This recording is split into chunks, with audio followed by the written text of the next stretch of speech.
Hi everyone, Great Power 60 here. Welcome to a Tea With Me Tuesday. A little different spot. A great cup of tea.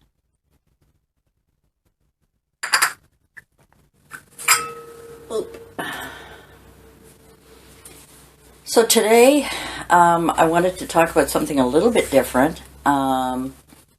It is getting close to Remembrance Day. Years ago, it used to be called Armistice Day. And I always get my poppy, and every year I wear it. I've got it on my jacket there. But I want to share with you a picture of my dad. He was in Korea, and he was with the Canadian Army. At the time, he was the Army. When he got back after the war, he remustered and changed to the Air Force. And when he retired, he was a corporal. So I grew up military. I grew up on a military base. We were fortunate in a way that we didn't move a lot. I was born in Montreal, and Mom and Dad got married, and he was stationed. I think he was in Montreal when he went to Korea. No, he must have been in Ottawa. I can't remember. Well, of course I can't remember. I was too little, and Mom couldn't tell me. But I grew up on a military base, and I was a military brat. We called them PMQ brats. PMQ stood for, I can't even talk. I think it was private military quarters, personal military quarters. I forget. Anyway, whatever. And it was a great life. It was really a good life. We had a lot of friends who came and went, as you got used to in the military. And then I married a young private in the military. We got stationed to Germany. We were there for 2 years. Well, 2.5 years. He was there about 5 months, 6 months before I was. And from there, we got stationed from Germany. We were in Camp Borden in Ontario. And from Camp Borden, we were stationed in Ottawa, where after 6.5 years, finally had my daughter. And we got posted to Manitoba, to a small little station called Gibsonville. It was in the Interlakes area, quite north. And from there, we got posted to Moose Jaw, Saskatchewan. We were there for 4 years. We were there for 2 years in Manitoba, 4 years in Saskatchewan. And then we parted ways, and I came back to Ottawa with my children. And then he eventually got posted back to Ottawa. And that was my military life. It was wonderful.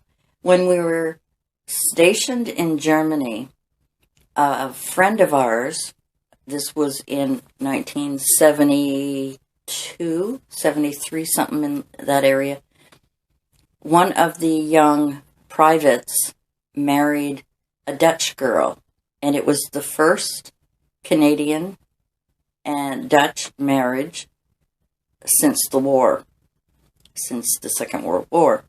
So it was quite a to-do. It was quite a festivity, and the town celebrated because I believe the Canadians liberated Holland, and they've always been grateful, and they've always been kind. We traveled to the Netherlands twice in our tour, once with another couple and once on a tour, and Loved it. Loved the people. Very sweet. Loved it there.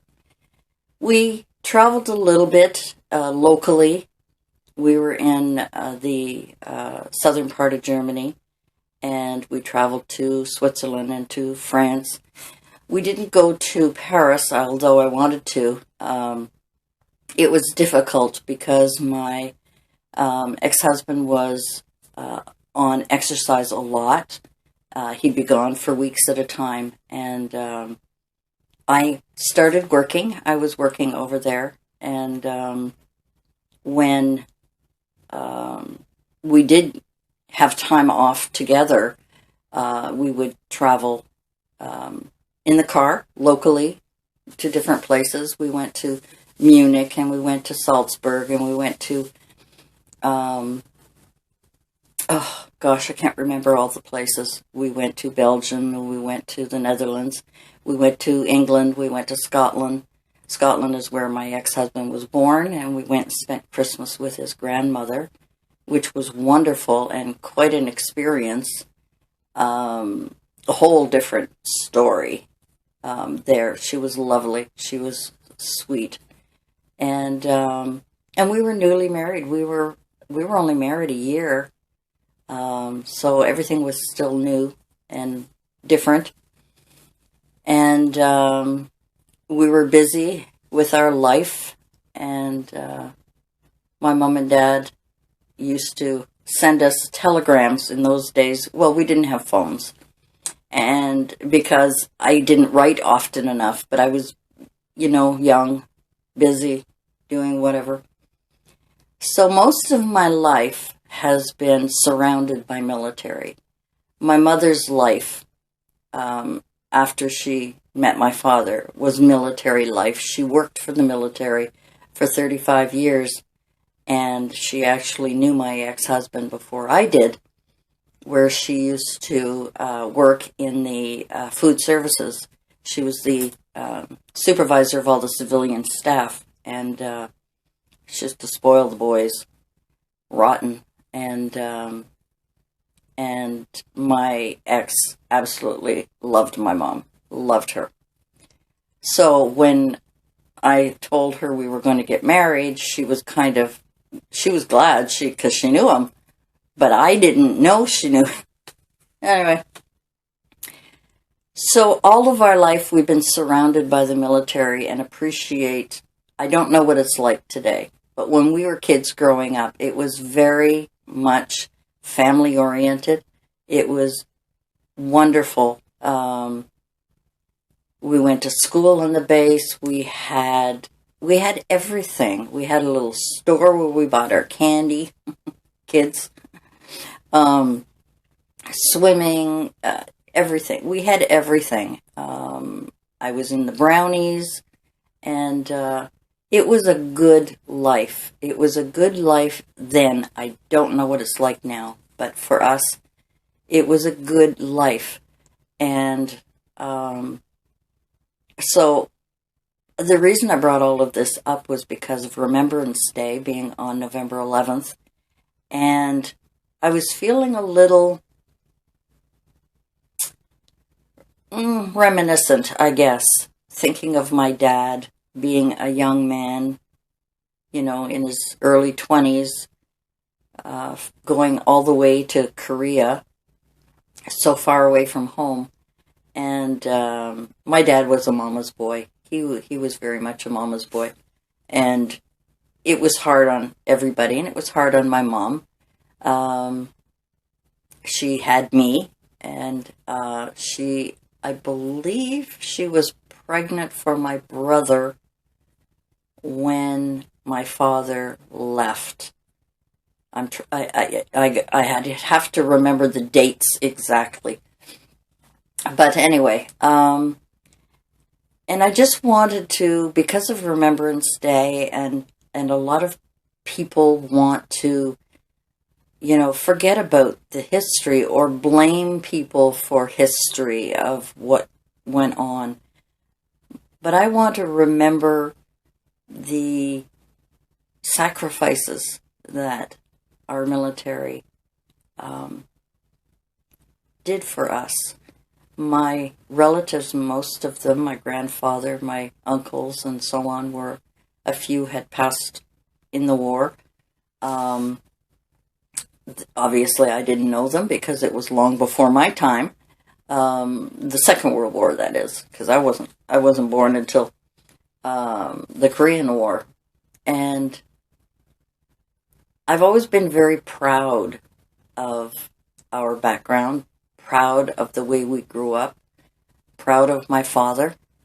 Didn't matter what he did for a living. I really didn't know growing up. There was no mention of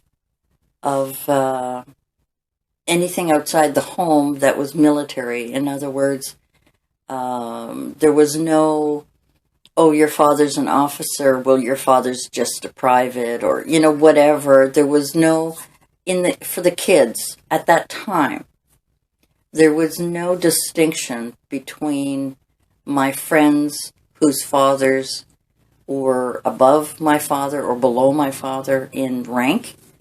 There was none of that. So I got to thinking that today I just wanted to talk about my dad, talk about our military life, talk about my marriage when I married military, and it was a good life, and I just wanted to take, I guess, time to remember the sacrifices that our men and women in the military did for us and continue to do. And unfortunately, in Canada, we're not as patriotic as, at least outwardly, patriotic as our American friends, where, you are always glad to shake someone's hand and say thank you for your service. And it's a shame that we don't do that here in Canada.